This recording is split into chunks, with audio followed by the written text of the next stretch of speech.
Is it No. finished? Of course, it's finished because it has the right kind of plaster. You don't, if you want to Right. ruin your church, you put cement or any other kind of plaster over it. And then what happens is it rots inside between the plaster and the adobe and it melts and then the walls fall down. Or you do it like this, you know, which is with hand, mud, clay plaster and Right. plastering. And then it doesn't do that. So yeah, it was pretty much finished the way you want it. More or less what year would that be? That was, I think this is around 1890s. The 1890s. Because it was built in 1835, right? 1825. Oh, why did I think 35? Yeah, are you sure? 1825 is the date I have from the Archdiocesan Yeah. records. Is that right? That's what I've always thought. Mhm. Yep. And of course the original, that's because it might be 1835 for this one, I know, but that's exactly right, let me tell you. The original church is somebody's house here in Agua Fria, okay? I don't Right, know whether you've ever seen it. right. So it was really a small kind of a Melinda told us capilla. that. It was like a capilla, Right. right, and then they Through the hat, they threw the changed it, hat. kind of adjusted it and attached things to it, and now it's become a house, but it was a capilla. That was 1825, okay? And actually even earlier than that, they think, but there's no records on it. And then this came up, When they threw the hat. right. Where is that house that was a capilla? I have a photograph of it. It's very near, oh gosh, I'm trying to think of the street that it's near. There's an open lot next to it. I can't think of the, Like Lopez Lane or no, it's further up. further up? Further up from Lopez Lane. It's further up from where the Bacas had their salvage yard, further up from that. And it's on the, if you're going up, it's on the right. Here's a granja in Fria in 1890. It's the house, you can't see the house very well because the bush is kind of covering it. But it kind of gives you an idea that they had fruit trees and gardens, in Agua Fria. And what were the sustainable family businesses after the arrival of the United States? Well, firewood and vigas, they were the ones that provided more than any other community to Santa Fe. That's what they provided. Not before 1850, but I'm just kind of bringing it up now to this time, closer to this time. And so these were the things that they did. They had the 4x4s, burros, They had the 4x4s for hauling and trail, riding and all kinds of things. They had vegetable and fruit production and sales, adobe making and sales, goat herd byproducts and sales, hog raising and sales, local egg production and sales, blacksmithing, tack and horseshoeing, alfalfa production, to name a few. There were many more things besides this, but these were the, probably the main things. And then we have this document in 1896, and the other one is 1895, but it's a petition on behalf of all the villagers of Agua Fria to the governor, telling the governor Thornton that they're stealing our water rights, trying to shut down our water rights, and they're not going to get away with this because this is a special privilege that we've had from time immemorial, and we can trace our lineage all the way down to the beginning of Santa Fe, and you can't do this. You just can't do this to us. And so So what year was the letter written? this is 1895. And then you look at some of the signatures, and you see there's 166 persons that signed this petition. Tafoyas, Romeros, Carrillos, Dimas, you name it. And then there's another petition that went through that was even more lengthy than that the year before. I should have had these in other order, but anyway. In 1895, this petition in Spanish, signed by Albino Ortega and Cipriano Chavez, the mayordomos de Agua Fria. And they, of course, got 560 signatures. And this is head of households and spouses, okay, that signed this. So you talk about a big community back then. That's a lot of people, and that's not including the children. How many, what do you think the That's population was? probably almost whole 300, population? 300 households, you know, and probably close to 1,000 people. Huh. They were productive. And so, and this is where I get all the names of people living at this time in this. That's a lot And of what were the people. largest families, That and time. how many there were. And I've been doing it through the census records as well, through 1850, 1860, 1870, 1880, 1890, and 1900. So now we go to the Sotero Romero story. And this is the area around where Rancho El Pino is, where La Cieneguita neighborhood is now, and then across Agua Fria where Ecoversity was, that whole section there. This is Sotero Romero's story. He owned that land, okay, he and his wife. His wife is the Gallegos, so of course the Gallegos are right there, so that was part of it. It was part Gallegos land, and it was part Romero land, Sotero's land. And I'm not related to him, at least that I have been able to find out yet. So, but those two put their pieces of land together because they were adjacent, and basically had about 120 acres between them. And they were married in 1895 in this church in San Isidro, and they both inherited the land. And like I say, and the family went to work in Watros. What happened was they really didn't have enough money to really build a nice house. Okay, now you say, well, all they could do is just make the adobes there, and then they could get, you know, the wood, they could cut the wood from up above, and so on and so forth. Well, Sotero was, you know, a good adobero, but he really he wasn't a carpenter. And so he needed help, and he needed to hire help. And he also wanted it to be a big enough house.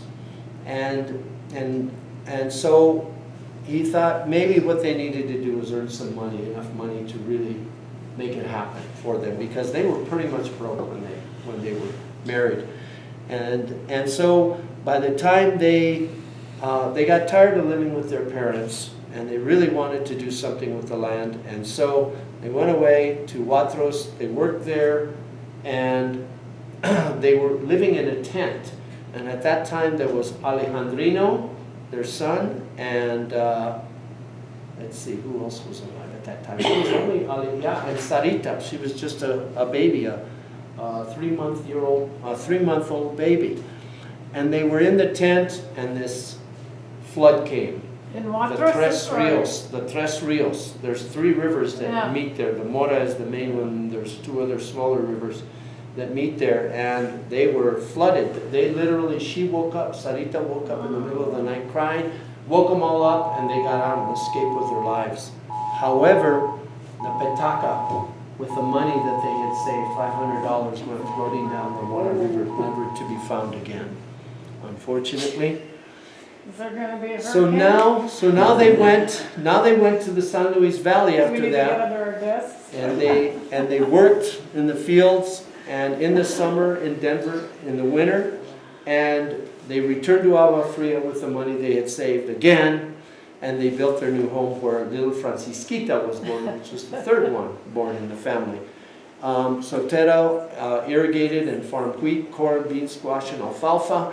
And by about 1906, he donated a piece of his land along Agua Fria, along the El Camino Real, for them to build a school where his daughter Sarita would end up going to school.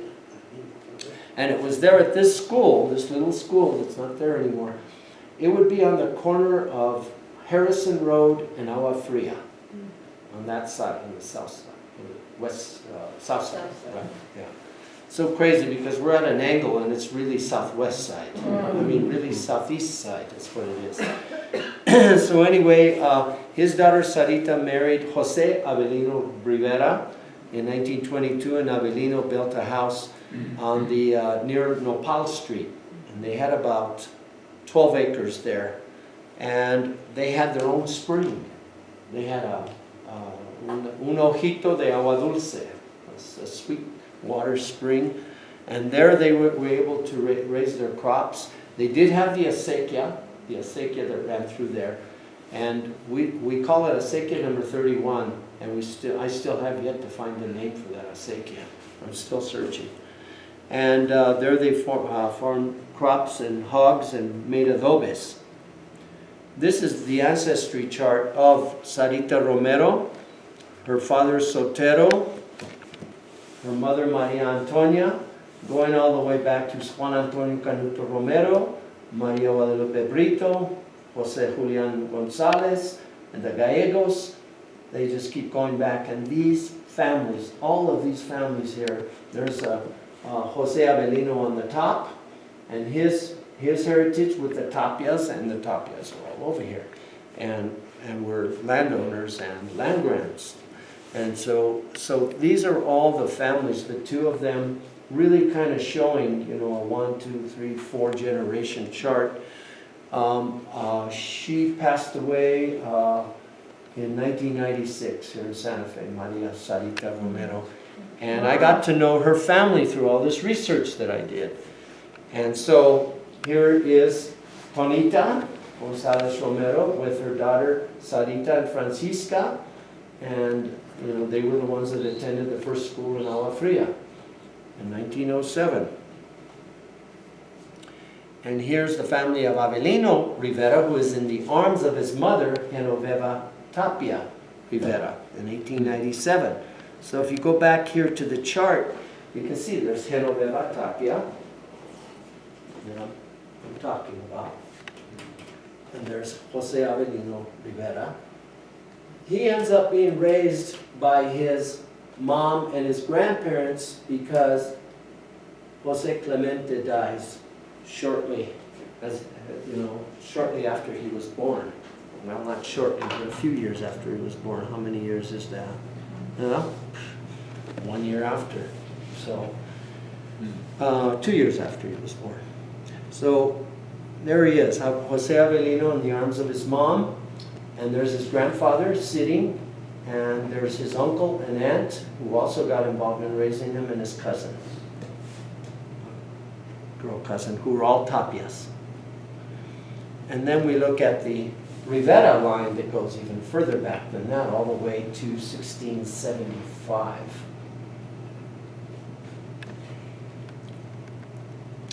And here's the Rivera family. Now, the little guy in the front is the person that he heard about my article in the Green Fire Times. He's living in Rio Rancho now, but he grew up right there in that house that's still standing. And then Delfino Rivera. And these are all his brothers and his sisters. There's 2 that aren't in the picture. So talk about a big family. And he got a hold of you, did he give you any information that you Well, yeah, didn't already have? Well, no, he shared a lot of this information with me. And it really, really helped my research. And we get together, and every time I publish something else, you know, we're sitting down and we're talking more and more about stuff. But one of his brothers, 60 years old now? he's 70. Oh. One of his brothers, George Rivera, worked for the county. He was surveyor for the county. So then along came the hydrographic survey of 1919, and I'm skipping pieces of time because it's just too much. We'd be here all night. The hydrographic survey of 1919, I went there and I spent a whole lot of time at the archives with this hydrographic survey to find out some things about Agua Fria, and to show that at this time there were 1,200 acres in Agua Fria under cultivation. That's a lot of acreage under cultivation. That really tells you the kind of production that was going on here. There's nothing like that in Santa Fe, within the so-called Santa Fe. There's nothing like that you compare it to. However, the water access was sporadic at that time too, so they, of course, had to go, the villagers had to continue to go in and fight for their irrevocable privilege for the water. And some families moved from the village, some sold their land. Speculators and developers began their plans, you know, on this place, saying, oh wow, there's some things we can do, the city needs that, right? Not really thinking. And the family businesses, pretty much certain ones were maintained. And I know this because when my dad needed adobes, he came here. When my dad needed firewood, he came here. When we needed eggs, we came here. This is where we buy from all the locals. And my dad's favorite was, of course, the leche de cabra and the queson, which they had in abundance in this village. They had an abundance, and they had everything that was at the local grocery stores came from here. All of these products were in the local grocery stores. And then the local stores opened, like Amarante's store. The egg producers expanded their family coops, whereas before they were much smaller, now they were huge. They had many coops down here, and this is where you bought your eggs, fresh eggs. And then the horse and stock raising, of course, it started to slow down. And that was because of the water. And the problems that they had. Here's a map of area land grants in the Agua Fria area and Santa Fe itself in 1951. Wish I had my pointer with me. Here's La Cienega land grant, which includes Alamo, which includes what we call Sunrise Springs today, which was the original old Rancho de Guicu, and that was my great-great-great-great-great-grandmother's ranch. She was Ignacia Cedevaca, and she inherited that, so Sunrise Springs was her ranch. And didn't look quite the way it looks now. And then there's the Rancho de las Golondrinas, which was her husband's, Miguel Romero y Cedevaca's ranch, called Golondrina, and it was called something else. He didn't call it Rancho de las Golondrinas. He had another name for it. I need to find out what that was because I have it somewhere in my notes. And then you have you go further up, and here's the Cieneguita land grant, right? Cieneguilla land grant. And notice how it's bordered by the Cañada Ancha.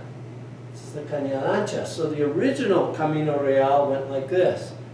It went up the cañon into La Cienega. This is the way Oñate came. And then he went like this, north from Cieneguilla, along the Cañada Ancha, all the way up to San Ildefonso Pueblo. And now we've dedicated, the National Park Service has dedicated this 15 miles of trail. It starts right here, runs all the way up to here. Now we have that, and it will be open for a trail for people to actually walk the trail, walk the Camino Real now. The oldest trail, highway, route in North America. I think it's open now to the Buckman area. And then, well, so what I really wanted to point out here is Agua Fria. Okay? Agua Fria. Here's the Pacheco Grant. Now the Santa Fe Airport, right? And then Agua Fria. And look at all the cluster of houses running all the way up to right here, La Jolla. All these huge pieces of land all the way. Here's La Jolla. So all of this, these huge pieces of land all the way down to the Pacheco Grant. Those are all on both sides. That's all Agua Fria Village, all connected. Connected not only by adobe houses and by farms and by orchards, but by the same families, people that are all related and connected with each other. And that's been the bulk of my research from now forward, is tying in all the families, bringing them into the picture. Because what happens with most historians, all they talk about is blah, blah, governor so-and-so, and blah, blah, you know. It's always the politicos and the military, and they don't talk about the people who worked the land, who fed the people, who fed the masses, you know, who worked the hardest, you know, and who stayed here. All the governors, where did they go? Most of them went back to Spain, okay? And many of the others that were high-ranking. The few that did marry in and stay, like a real unusual, but Bernardo Mira y Pacheco, he stuck around, but he's one of the few. Expansion of Santa Fe into Agua Fria's southwestern side. This is what happened from the 40s, and I know William can probably add triple, you know, the amount of things on this list. I just listed a few things. There are things that you can help me list as well, but just a few, you know, World War II barracks, 41 to 46, Who provided those barracks? The village of Agua Fria, the land. That's College of Santa Fe, St. Michael's College, as we call it. It was called in 1947. And it's really interesting that one of my relatives helped found the college, and they were going to keep it. They kept it. Actually, when they founded it, they kept it for a little bit of time. There where the next to the mission, San Miguel Mission, okay, where the dormitories were. And then eventually there was a negotiation with landowners in Agua Fria, and they purchased that area so that they could build the college there in 1947. And my grandfather's nephew, Kiko Cedevaca, was a Christian brother. They call him Brother Anthony Gabriel. He was one of the founders. He and Brother Cyprian Luke were the two founders of the college.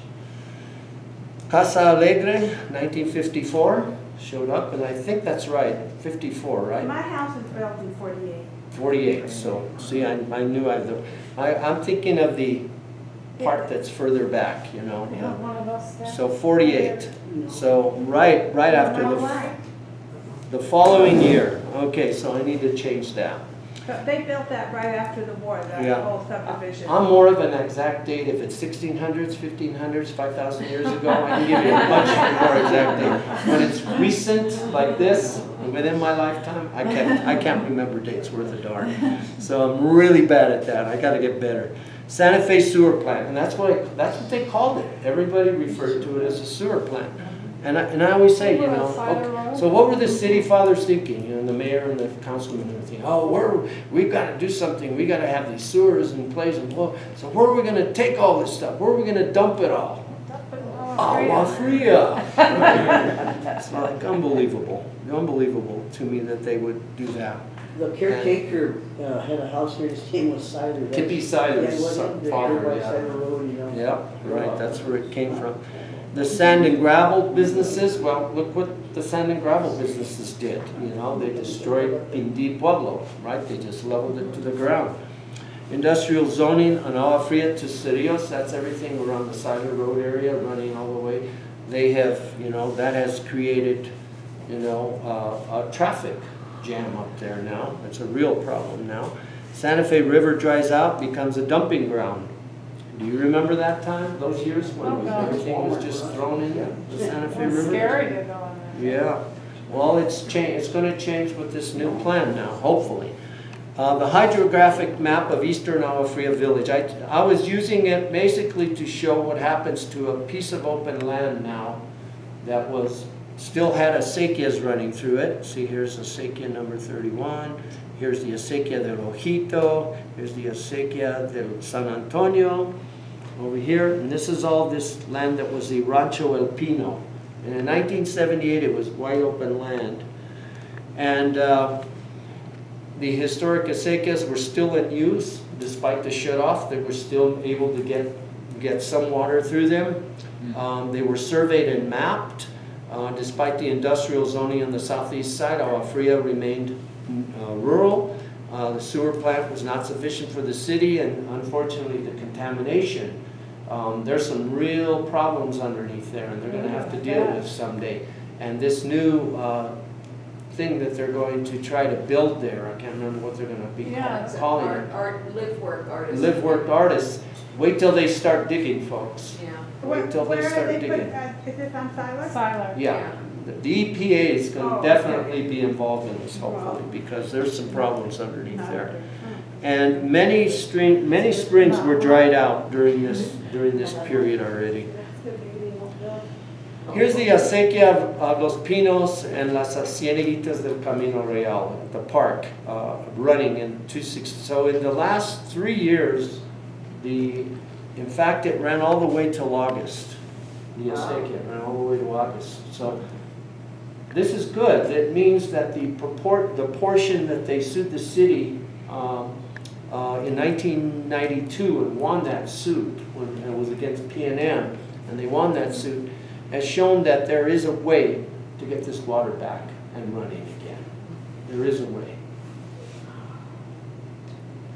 And this one, that's my photo. And then here's another photo I took in 2016 of the San Antonio Acequia, still running. The only unfortunate thing is at Pueblo Alegre, what happened is the city decided to make a tunnel and shoot it straight back to the river instead of let it go along through the tanque, which was the area where it's like a little reservoir there where the water would settle, and they would bring their carretas and they would wet the wheels so that they would get stronger, you know, and dry out.